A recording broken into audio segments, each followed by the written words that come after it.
Robert, let me ask you something that sounds easy, but often feels difficult in English. What do you do in your free time? That question is everywhere. At school, at work, on dates, in interviews. And yet, many English learners answer with just one sentence. Yes, they say, I watch movies, or I like music. And then the conversation stops. Because the problem isn't vocabulary. The problem is expansion. Exactly. You don't need complicated words. You need structure. And today, we're going to show you how to talk about your free time clearly, naturally, and confidently. And later, we'll give you a simple formula that works in any situation. Welcome to English Narrative Hub. Where you improve your English through real conversations. Clear, natural, structured. Let's begin. Robert, why do people ask about free time?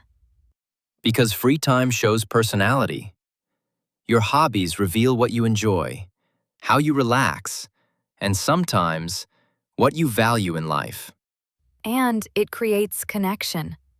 If I say I enjoy hiking, someone might say, me too. Exactly. Free time conversations are social bridges. Today we'll cover How to introduce your free time activities. how to expand with details, How to explain why you enjoy them.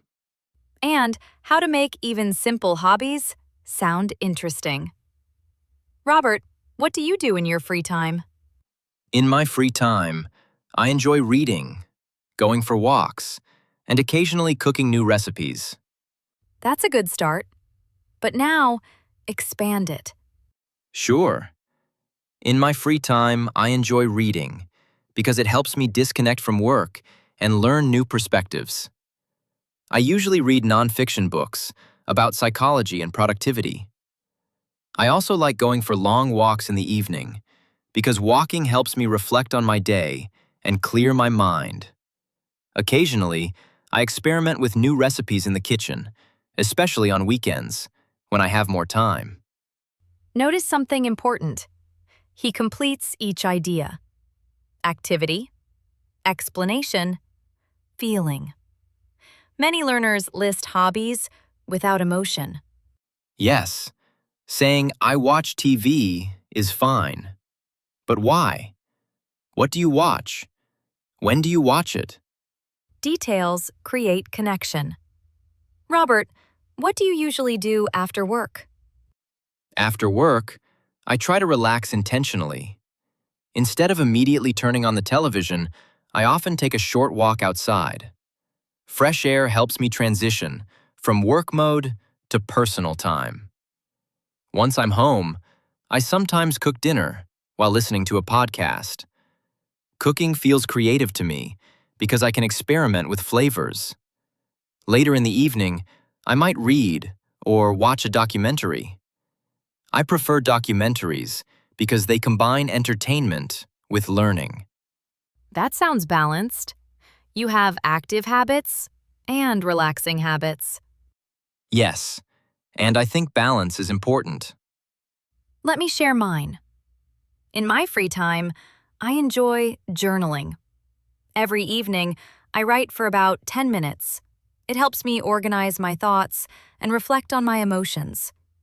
I also enjoy listening to music while cleaning my apartment. It may sound simple, but music makes routine tasks feel lighter. That's a great example. You transformed a simple activity into something meaningful. Earlier, we promised a formula.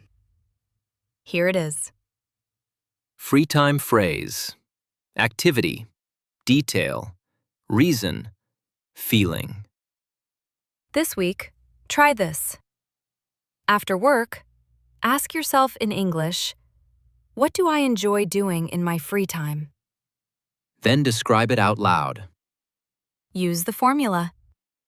Add one reason. Add one feeling. Clarity creates confidence. Confidence builds fluency. Thanks for listening. We'll see you in the next episode.